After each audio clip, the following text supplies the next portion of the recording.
Welcome to the Sports on Tap NEO High School Football Show. Be sure to join the conversation by liking us on Facebook and following us on Twitter at SOT Podcast. Use the hashtag SOTHSF.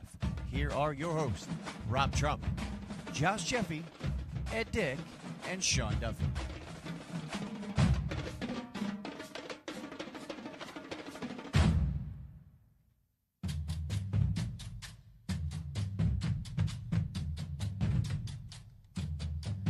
And welcome, everyone, to Sports on Tap. It's our high school football coverage. Week 1 recap here today from Studio J in Brunswick, Ohio. I'm Rob Trump. We have Josh Jeffy, Ed Dick, Sean Duffy. Guys, welcome back. Week 1 is in the books. Holla. And I'll tell you what, it was an exciting Week 1 with all kinds of comebacks, at least in the SWC. We had some great performances by players. And I think Week 1 just overall was it's always a great week of high school football. It kind of gets it going a little bit. Yeah, and it's actually amazing that it's actually here. Right. We were talking about that. We were at our game of the week, SOT game of the week in Brecksville, and we were on the field. You know, you can smell the kettle corn being popped. You can smell the hot dogs and all that good stuff. You hear the band. And you just look like, wow, I can't believe it's here already. But it's fun, exciting, and like you said, Rob, a pretty decent Week 1. And the weather was really nice, too. Oh, my gosh, it was perfect. I mean, the last couple of years we've done this, the first week of the season always feels like summer. You're sitting up there getting baked in the sun. But last week was nice. It was crisp. It was fall-esque. It was really good. It was. It was beautiful out. Ed, how about for you? You were on the sidelines. Yeah, could have went a little better. Not gonna lie, but it's great to be back on the field. It's a fun time of year. Obviously, we care a great deal about high school football. That's why we do this every week. And I'm fortunate enough to have the opportunity to, this is my 15th year, coaching at coaching at three out of the 4 of our alma maters here, and it's a beautiful thing. So I mean, things didn't go the way we wanted to in Week 1, but we'll get back after it. And Josh will talk a little bit about the game, and I can also add some color, but. Looking forward to getting after it against Austintown Fitch in Week 2. Yeah, and that's always a pretty good game for Brunswick. Austintown Fitch is always a very good football school, and they have been for a little bit now. So Josh is going to cover the Greater Cleveland Conference. Josh, how was it in the GCC this week?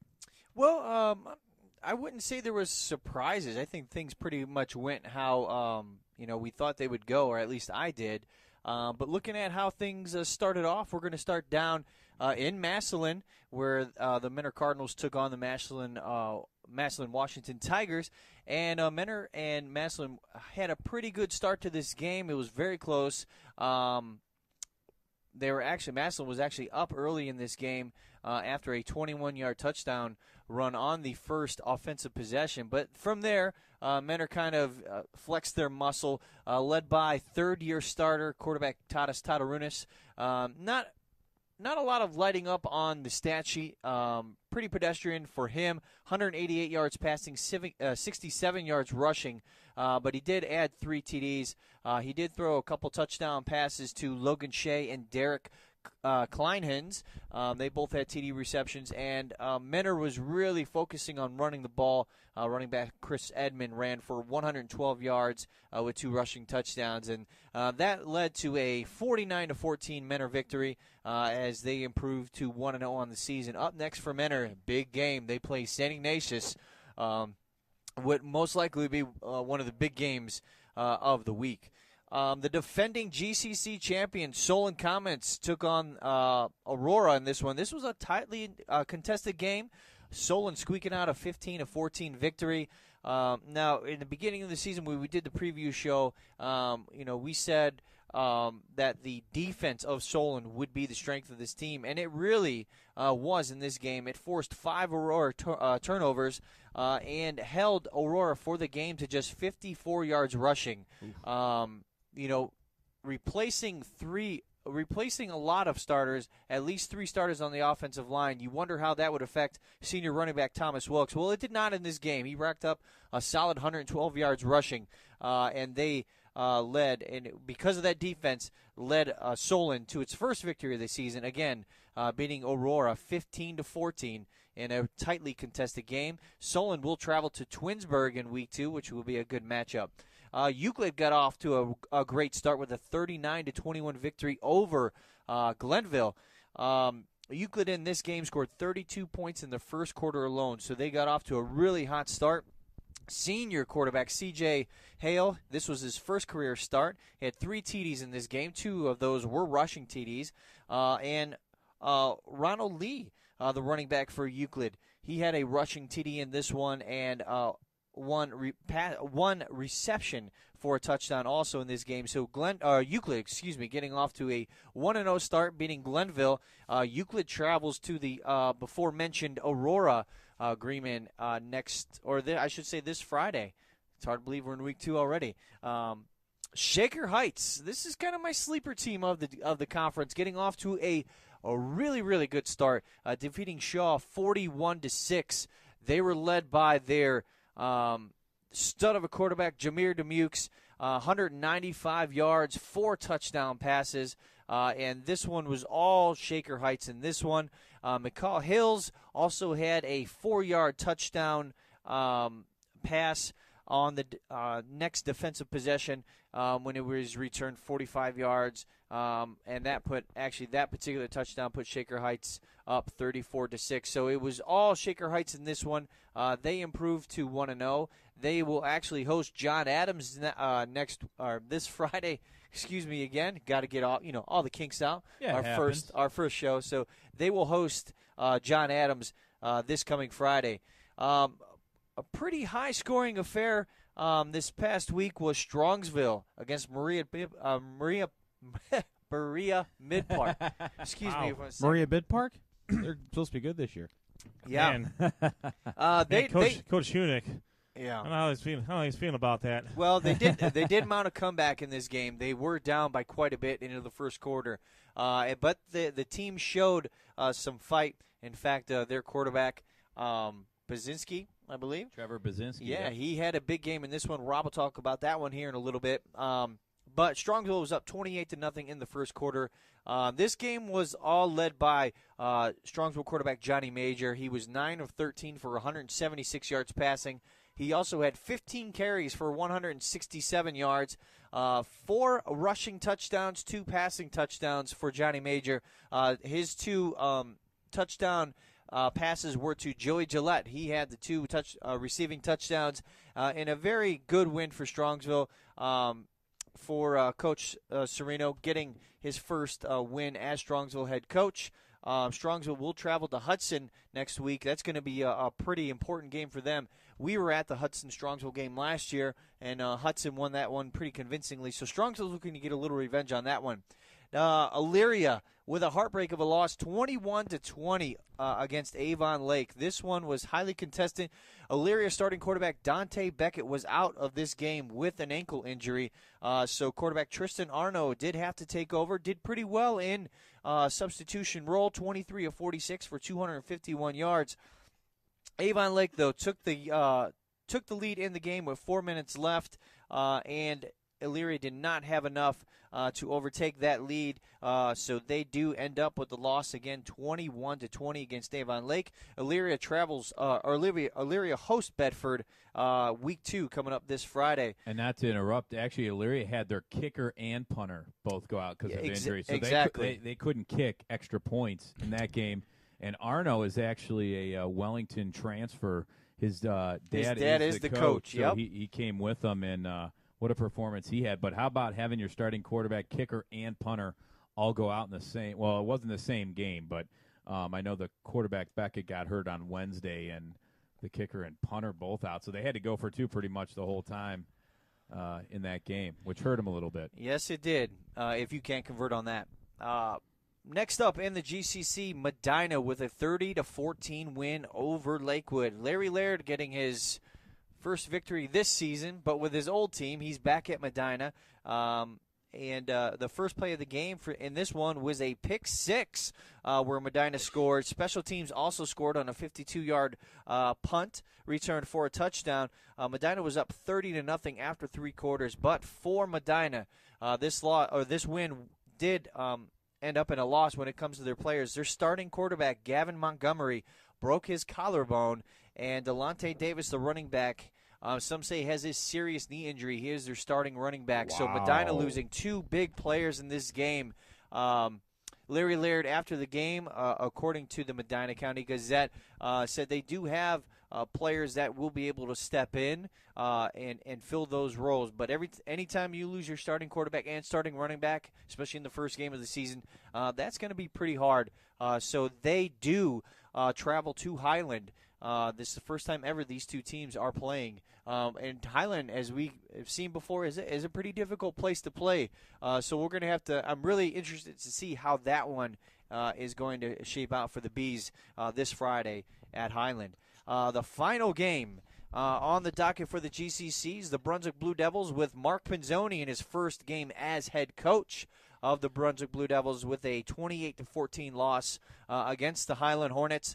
Highland was led pretty much in this game by Jake Rogers, 256 all-purpose yards. For the Blue Devils, only 38 yards of total offense in the first half. We talked about it in our preview show. That Brunswick could struggle early, especially early in the season, with the offense going from a wishbone run-first offense to a spread offense. So we still have to see how that'll go. But quarterback Josh Stocco, 0 yards in the first half, but came through strong in the second half, 17 of 30, 237 yards in this contest. Tight end Zach, and Ed, you can help me out with his last name, Zografis. Yeah, that's good. All right. Nice. 73 yards receiving, and Ethan Flanagan also added 82 yards receiving. So I'm looking in the future games for those, not only the tight ends for the Brunswick Blue Devils and the receivers to get those numbers up. Brunswick will host Austintown Fitch this coming Friday. Our own Coach Ed Dick will be there on the sidelines again, but not the most stellar performance, probably what Mark Pinzoni wanted from his Blue Devils early on, but it's a work in progress, as we talked about. So they're looking to come back strong this coming week. Yeah, I mean, I don't know how you segue into that, but whatever. Right. Yeah. I'll take it. Well, let me go back to Medina first. I wanted to say something. I wanted to jump in there. Medina, they had a lot of stars that left their team last year. Right. And the 2 players that they lost in the first week this year, it's always a question of depth with Medina. I mean, they can put together a year or 2 when they have their studs. Mm-hmm. They've just never been able to have sustained success. Their first playoff run was in 2006. They lost to Brunswick in the first round. They made it in 2010. And now they made it again in 2016. So you see there's a pretty good time gap between their playoff appearances. And unfortunately for Medina, they just haven't been able to sustain any sort of success that they have in the previous season. And this certainly is not going to help them out against a very loaded Greater Cleveland Conference and a loaded non-conference schedule. I mean, I saw Medina Highland up close and personal. They're a tough team. I mean, they are very well coached. I know Coach Gibbons. I played ball with him, but coached with him a couple of years. There's a couple of Brunswick guys over there as well. Jordan Gribble, is the OC, Britt Musel, Kenny Fritz. So they have a lot of Brunswick influence there.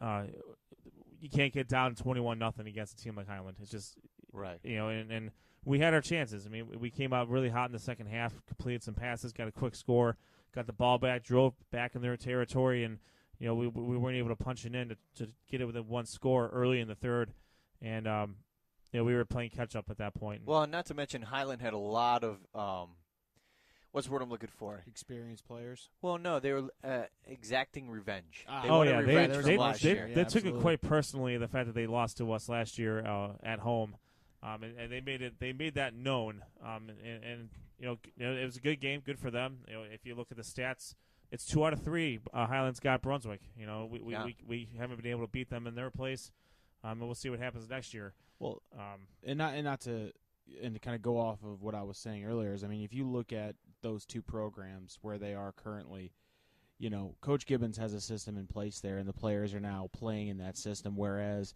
if you look at Coach Pinzoni, obviously not a stranger to being a head coach, obviously with his success at Buckeye, but this is new, I think, for everybody because you're used to, as Josh mentioned, the wishbone run-first offense to a different offense altogether. Not to mention you probably have some defensive schemes coming at Highland that, they know how to stop that type of offense because they kind of have to go up against it when you have to play the Auroras, when you have to play Barberton, things like that. So, I don't think this was indicative of a bad season for Brunswick. I think this was just a case of a team that's learning a new system, both probably offensively and defensively to a certain extent, running into a team that's just currently has a machine going. And I think they were able to take advantage and really impose their will from a defensive standpoint early on in that game to where when coming out in second half, anything Brunswick did may have been just a little bit too late in that sense. If this was if this was 14-7 going into halftime, I think it's a completely different outcome, or maybe a closer game than what it currently was. And I'll tell you this too. I mean, it's a very good. This is who Highland plays now. They haven't played Brunswick in forever, and now next week they're going to be playing Medina. And you're saying this is a matchup has never happened, right? This is very. It's a very complimentary towards that Highland school district. Mm-hmm. They were one of the smaller schools in the county, and they've built themselves up into a very good competitive program. They've always had talent. And they've always had good football players, but their enrollment's getting up there. They're a solid Division II team, and for a team like Brunswick and Medina to want to get a Highland on their schedule, they know that A, they're going to be worth computer points if you beat them, and B, it's a good win. Highland is a very, very good team, and it's a good thing. It's great for the county to have these inter-county matchups. There's not that many teams in the county, So you see, Brunswick, Medina, and Highland all kind of playing each other. You throw Wadsworth in there, and then on the lower end you have Buckeye, Black River, and Cloverleaf that all kind of play each other from time to time. And it's a good thing for the county, for a team like Highland to build themselves up and get that, get neighboring schools that want to play. It's a great thing for the county. And real quick before we move on to the Southwestern Conference, my GCC Player of the Week for Week 1 will be Strongsville quarterback Johnny Major. Anytime you get 6 touchdowns in a game, you got to be Player of the Game. 243 total yards of offense, 6 touchdowns, 4 rushing, 2 passing. He is my Player of the Week for Week number 1 in the GCC. Very nice. Good selection. How much chocolate milk there, Duff? That's a good solid. 6 touchdowns, you're guaranteed yourself a 20-ouncer. At least a 20-ouncer. I was going to go half gallon. All right. It's Week 1, Josh. That's all right. You score 6. You can. You get a half gallon for 6. Yeah. All right. So that's our basis then. Sure. Okay. Setting the baseline early. Now that's the bar. Are we separating between rushing and passing touchdowns? No, just total touchdowns. Okay. Because it's still whether or not you score, you pass it, or you run it in, it's still 6 points. Okay. Fair. Everybody's okay with that. I agree. Motion is passed. That was easy.